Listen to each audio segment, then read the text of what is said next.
Hi, thanks for joining me. Today I'm going to be talking about the rational roots theorem. What I'm going to do is state it, then prove it, and then I'll get onto a quick corollary, and then after that I'll prove that the nth root of any non-power of n is irrational. Now, in fact, I've proved a very similar thing in a video before. I'll leave a link to that in the description below. I proved that the nth root of 3 is irrational, where n is some natural number bigger than or equal to 2. And you can actually generalise that argument to show that the nth root of any non-power of n is irrational, like what I'll do today. That proof is a non-standard one, as is this one, so do check that one out as well. But yeah, let me state the rational roots theorem and I'll get on to proving today's result.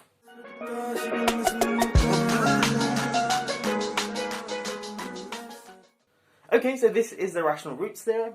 Let p of x be a polynomial, which I'm calling an x to the n plus an minus 1 x to the n minus 1 plus ...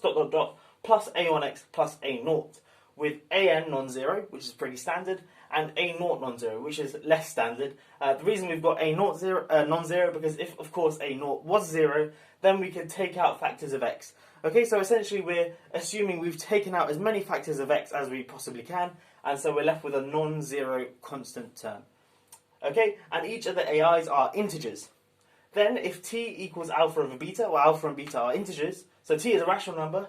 Now, if t is a root of p, and we also insist that the greatest common divisor of alpha and beta is 1, then I claim that alpha divides a naught and beta divides an. Okay, so that's the rational roots theorem, and now let me get on to proving it. Okay, so it essentially falls down to the fact that when you plug in a root into your polynomial, you're going to get 0. Okay, because we know t is a root, let's plug in t. So p of t is going to equal an times alpha over beta to the n plus an minus 1 alpha over beta to the n minus 1 plus ... all the way down to a1 times alpha over beta plus a naught. And we know that that equals 0 because t is a root of p. Okay, now what we're going to do is leave the a naught on this side and bring all the other things to the right hand side. So we get that a naught is equal to minus an alpha over beta to the n plus an minus 1 alpha over beta to the n minus 1 plus ... all the way down to this linear term here, a1 times alpha over beta. Okay, the next thing we're going to do is we want to get rid of this beta on the bottom of all of these fractions, so we're going to multiply the left and the right hand side by beta to the n. So on the left hand side we've got beta to the n times a naught, and on the right hand side we've got the minus still out the front, and then this an alpha to the n plus an minus 1 alpha to the n minus 1 beta plus ...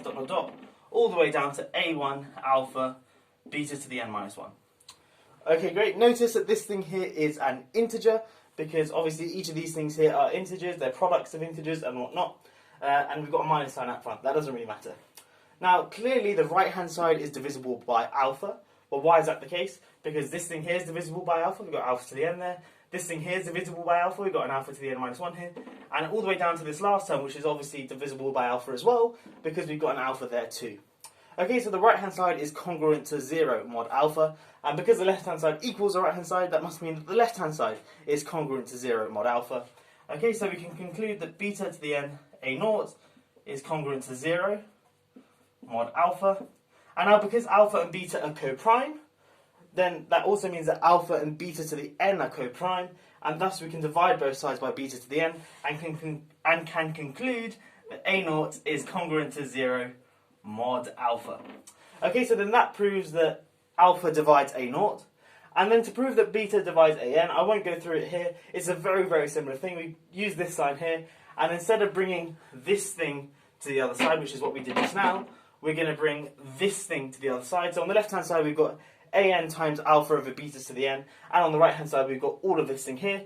We then multiply through by beta to the n, so on the left hand side we've got an times alpha to the n, and on the right hand side we've got something divisible by beta, and thus we conclude that alpha to the n times an is congruent to 0 mod beta, and thus an is congruent to 0 mod beta, as alpha to the n and beta are co-prime.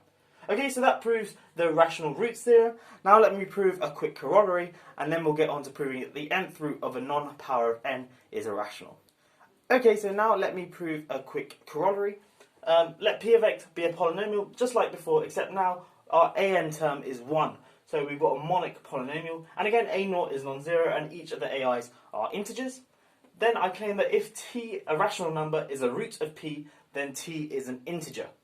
Okay, and that essentially follows from the rational roots theorem. So because t is a root, we know that p of t equals 0, and t equals alpha over beta, and we'll assume that alpha and beta are coprime. Okay, by the rational roots theorem, we have that beta divides the coefficient of x to the n, so an, but in that case this is 1, so beta divides 1. And again, because beta is an integer, it follows that beta is plus or minus 1, and now we may assume without loss of generality that beta is 1, because if beta is minus 1, then we can just sort of times the top and bottom by minus 1 and change the sign of alpha. So we can conclude that beta equals 1, so then t is equal to plus or minus, I guess, alpha. And obviously alpha is an integer, so t is an integer. Okay, so that proves this quick corollary. In other words, if we've got a monic polynomial with integer coefficients, then a rational root is an integer. Okay, now we're going to use this to prove that the nth root of a non-power of n is irrational.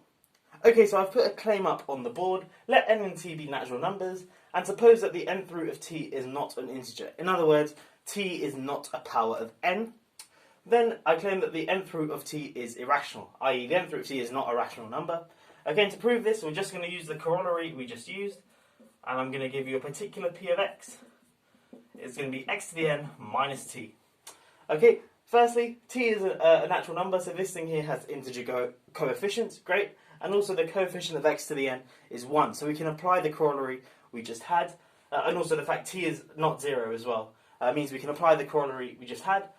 Now notice that the nth root of t is clearly a root of p, because if I put in the nth root of t here, I get the nth root of t to the power of n, which obviously cancels with the nth root, so we get t minus t, which is obviously 0, so that means that the nth root of t is a root of p. Now, by the corollary, if a root is rational, then it's an integer. Okay, so if the nth root of t, suppose for contradiction the nth root of t was rational, then by the corollary I just had, it must be an integer. Okay, but sort of by definition, this thing here, the nth root of t is not an integer. So then that means that the nth root of t can't be rational, sort of a contrapositive argument. Okay, and that proves the result, that the nth root of t is not rational whenever t is not a power of n. And I guess conversely, if the nth root of t was, if t was a power of n, then the nth root of t would be an integer, and thus would clearly be rational. So it's sort of if and only if. So if t is a power of n, if and only if the nth root of t is an integer. Okay, I hope you have enjoyed this video. If you are new here, please do consider subscribing. I make lots of fun videos like this, ones in which I prove some fun theorems, some fun lemmas, that sort of stuff. Some in which I do some cool problem solving, just a lot of maths really. So if you do enjoy that sort of stuff, please do consider subscribing. Anyway, I will catch you in the next one. Have a great day.